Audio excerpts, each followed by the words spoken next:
Hey everyone, and welcome to this week's episode of Fight Chat Friday from TKD Coach Academy. This is episode number 144, and we're going to have one last look at the European Championships that was held in Romania earlier this year.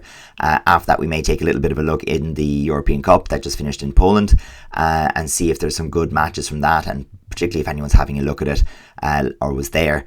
Tell us which matches we should be looking at, because neither of us were over there, so we don't have that insider knowledge just yet, so it would be good to know.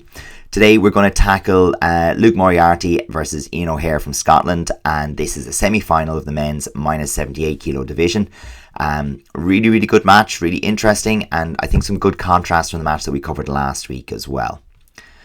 Yeah, so it's interesting that we do have a little bit of a contrast now with the stats and the figures kind of starting to mount up from the last couple of fights. So yeah, we're having the chats before we record and just comparing and seeing what the differences are. So we hope to share a few of those, let's say, insights with you today, and hopefully you can take a few things away to how to really get into your game, things that you need to make top level. Because we see today, Luke, for example, very leggy fighter, very sharp off the legs, and Iain, very much a rounded fighter, but tends to like to rough it up a little bit and get into the hands and try and make it a bit of a dogfight usually and scrap it out. But it's interesting to see what style you have, how to be successful with each one. So this will be an interesting one.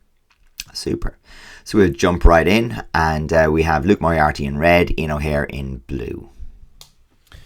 Yeah, so straight off the bat, we see here, Luke tries to just control that distance as best he can usually, and he just puts a marker on it. One thing that we noticed, Luke always has a threat with that leg, so it's like you can't really not respect it, and you're going to have to respect that and be very tuned in the whole full fight of the 4 minutes, because he will clip you in the head, just like he tries to pull that hacks over the top here straight off the bat.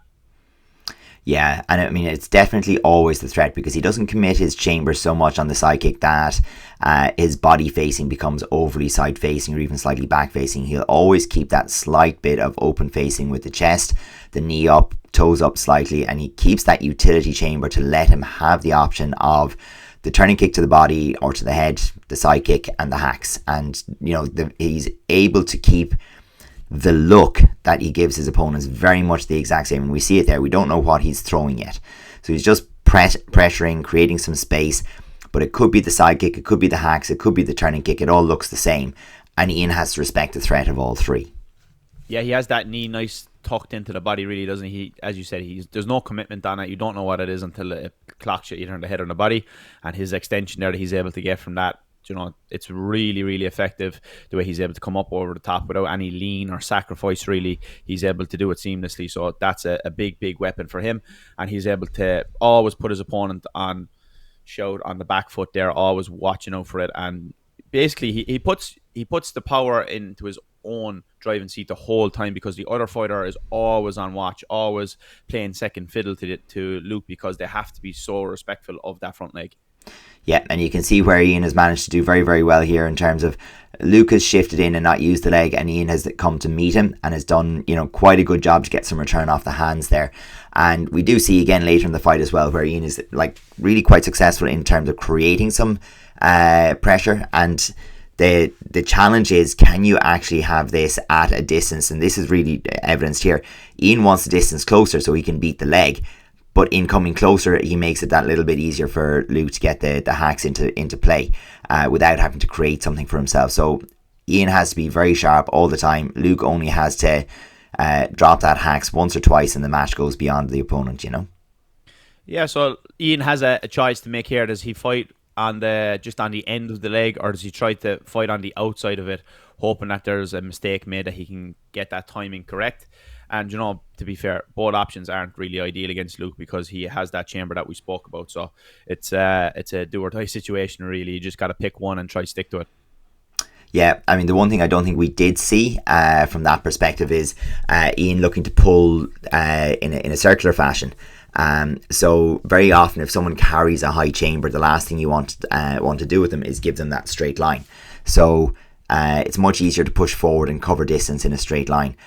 So very often, if someone is that dominant with the front leg, we'll look to pull into a circle and maybe circle off to the back in order to allow them to drop the leg. So when they get to the point where they can't turn their circle fast enough with the leg in the air, their leg will come down. And it gives you that opportunity, as long as you have very, very good balance while you're circling, to capitalize on that dropping leg and make first contact with foot or with blitz. Yeah, back in second round here again, we see a bit of front leg clashing. So maybe that's Iain's objective here in the second round, maybe clash a little bit more to get inside. And to be fair, he has a bit of success with it for a while, but then when you just kind of hold that position, I think the mistake he makes here is he waits. And when you're not active on the feet and you hold against a kicker like that, they're always going to have the advantage. You have to be push-pull and always in and out on the feet. So we see here he just holds the position for a split second, holds, and there. That's the problem. So you have to push-pull if you want to be able to bypass that distance of the legs to get the hands. The worst thing you can do against a good kicker is just hold your position and do a slight lean, hoping to come back in, because most of the time they're going to come over the top to the head.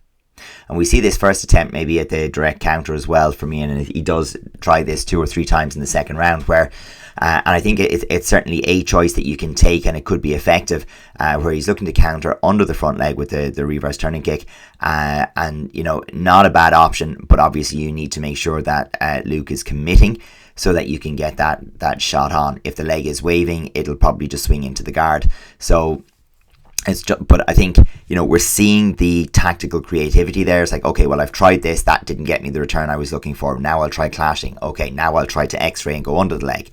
Okay, maybe I'll try to direct counter. And I mean, what we're seeing there is just Iain's brain in action and cycling through the solutions that might work, hoping he'll land on one that's effective. Yeah, and the problem with that is when you're losing and you have to do this, it's not ideal with such short rounds that we have in ITF as well. You don't really have that big long time like other combat sports to figure out the problem. So he got to get through it really quick. If it doesn't work once or twice, he has to recycle to another option. But yeah, we've seen a good lead again off Luke here. But one thing that impresses me from Luke as well, he's able to really go to the hip direct as well, and just bang right on the hip with the long distance, which just puts a little bit of respect on the front leg as well, that you can't get through the distance directly, that he doesn't want to come over the top all the time. Yeah, if you knew you were always going to have to deal with a high line threat, it lets you take a direct counter like this. Whereas, the risk that Iain faces in taking this direct counter is, well, maybe Luke will just go to the hip and you end up falling over, conceding another warning. And Luke has been good all match in varying both the height that he's presenting his threats on. Really nice front leg side kick to the hip there, and then we go to the head. But also the depth. So sometimes he'll kick a bit more direct and shallow, and sometimes he's going to lift and carry.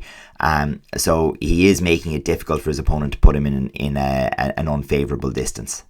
Yeah, that's a very important. I like when you see someone with a good front leg to be able to vary that up. Whether it's the chamber, whether it's coming in off the carry and just making it short, sometimes long, or whether you're just going to have your back leg tucked in underneath it, you can adjust pretty well. But Luke's management of the ring as well is very, very impressive, because he's not giving away too much warnings towards the end here. So we're coming into the dying moments of the match now, and he's still pretty much in control of the ring position, and he's nice ahead on the score. So that's a great position for you to be in, and with very little warnings given away, you have the luxury to move around a little bit towards the end. Yeah, you have a little bit of a buffer there that you can afford to take some chances. Look for that shot on the retreat right near the edge of the ring, or look for the spin and see what's there. You can certainly afford to do that a little bit more if you have the right position on the scoreboard in terms of being ahead with warnings to spare. Yeah, and that's it. He's coming in there with 3 warnings on the board. That was his 4th. So that's a massive place to be in when you're winning. We always say it, if you're going over that 5 warnings, you're in big trouble towards the end if it's a close fight. So luckily for Luke, he's banging in the headshots there as well, usually most fights. So that gives you another bit of a buffer, of course. If you're a person who favours hands, you're definitely going to have to get in more volume there and try to outscore somebody. So that's what we see. We have the stats there as well. I think he attempted as close to 8 hacks kicks and made contact with 7. Or somewhere in around that range, which is... So if we just jump to the numbers on it, we can see there in terms of the hacks kick, he attempted 8 and made some contact. That doesn't mean he scored with 7, but he made some contact, caused a turn, with 7 out of the 8 hacks kicks, which is vicious return. Yeah, so one thing that we spoke about last week when we seen the ladies in the 62 division was their carries. A lot of time was just to take back a little bit of ring position and just take a bit of space back. Where we see the both guys here were a bit more active with their front leg carries, especially for Luke as well, with that utility chamber, being able to do it in many different ways. But also what we see is that most times when he did carry, he was ready with a side kick or a hacks after it. So he didn't get the hands, but he had another kick ready after that as well. So that's important as well. He wasn't just wasting his carries, that he was using them to effectively close the range and then keep that range again, whether it's with a side kick direct to the hip or coming over the top with the hacks, and they both play nicely. And it's nice there as well to see the numbers. They're kind of close to a 50-50 split, that he's mixing between the head and the body with those follow-ups after the carry. So sometimes whether it's over the top, sometimes it's direct to the hip. So it just makes it a bit more difficult for Iain to predict what's going to be coming.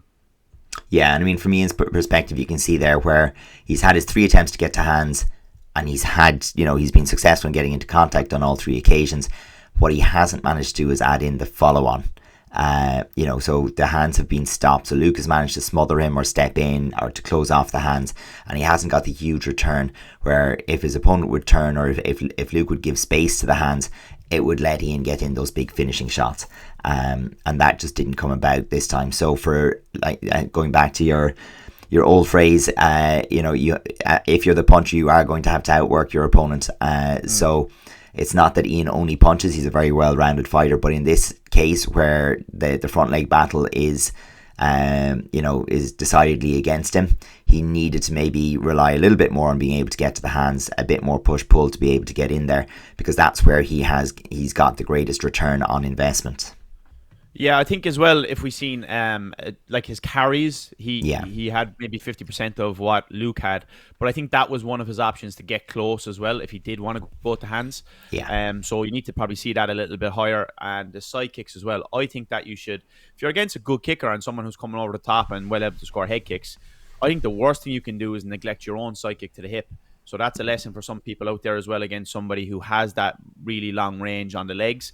Don't neglect your own side kick, because it's a massive weapon, whether you're clashing with it, and we see Iain did attempt that at the beginning of round 2, or whether you're just plowing them onto the hip and stopping them from making any headway and just controlling the distance from their point of view. Yeah, really, really good. I mean, these bar graphs do give you that kind of very quick insight onto, who dominated each particular style of things. And you can see, the big green bars there for Luke on the kicking, and then the smaller, unfortunately, for Iain, blue bars on the hands. But the guys fought a very even match in terms of fouls and warnings as well, which meant this one was decided in the ring by the shots thrown, and that's always a nice feeling for the competitors. Yeah, and that's ideal for Luke as well in the position that he's in, obviously, because he's going to be using the kicks more, which are more higher return on the scoreboard. So that's something you have to think about as well. So looking at that then, it's like, if you're a kicker like Luke, what do you need to do? So you need to control distance, not give away warnings. You need to be able to adjust sometimes to the head, the body, and also be very much a big threat off that front leg. You can't just flick it out there where the person doesn't really respect it. It has to be very threatening if you want to be able to control with that front leg. What do you think then from Iain's point of view for his style? If that was somebody that you were coaching, for example, Adrian, how would you approach it from Iain's point of view based on the skill set he has? Yeah, I mean, what was good to see was his ability to, start selecting options, like in particular the direct counter, or the attempt at the direct counter on the high leg. I think that was definitely something where, particularly from the restarts, Luke tended to lift the chamber quite high, and attempting the direct counter, I thought that was a really good place to try that. Thought Iain needed to be a little bit more proactive in terms of controlling the distance so that he could initiate with hands. So either pull and see if Luke will step in rather than coming in with the lifted leg. That's the first thing, just to see if he increased the distance, how would Luke close the space. And the second thing is the idea that, look, if Luke's leg is already in the air, you need to be on your bike, you need to be circling. Because you could see so often how effectively Luke covered the ring with the leg in the air. And if he can take 5-6 mats with the leg in the air, that's a problem. You can't afford to be kind of back there, because it puts you in that position where you now have to come forward, and it gives that side kick to the hip or the hacks over the shoulder free rein. Whereas if you can pull that tighter circle, force Luke to drop the leg, it gives you a chance to interact in your own terms, where Iain can be very, very quick and effective with a direct side kick to the hip. He can clash with that side kick to the hip at worst. And once he gets to the hands, you know, it's not that Luke doesn't have hands, can't use hands, but you'd fancy Iain, if he's initiating, to be more effective. Yeah, especially if he's that forward momentum, it's going to be in his favour. But yeah, for me, I think hit the nail on the head there. But a bit more volume from Iain would have been important as well, because you see, especially from the bar chart, you can see that Luke mostly had the more favourable volume there. And especially if you're against somebody who has his kicking range, you need to be able to up that volume, definitely. And the reason for that as well is it will force more warnings and restarts. Yeah. And I think the restarts were important because it allows you to be that little bit closer than actual fighting range generally, even by just a foot. And that made a difference for the direct counters, I think, because we've seen one moment where he circled off with a band-aid directly around off the restart. Whereas we didn't get that many restarts, obviously, because the volume was a little bit lower. And as a result, the ring space then was controlled more by Luke, which resulted in less warnings, etc. Absolutely. No, again, really enjoyed the tactical nuances of this particular battle.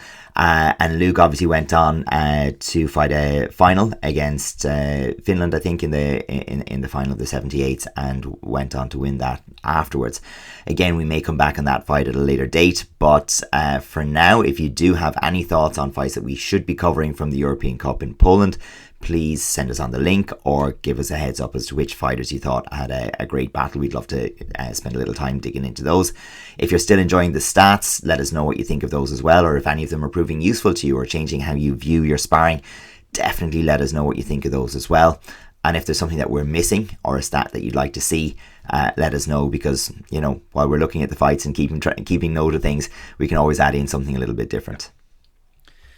Yeah, so I hope you enjoy that one, and tune in for next week, and we'll catch you in the next one. Bye now.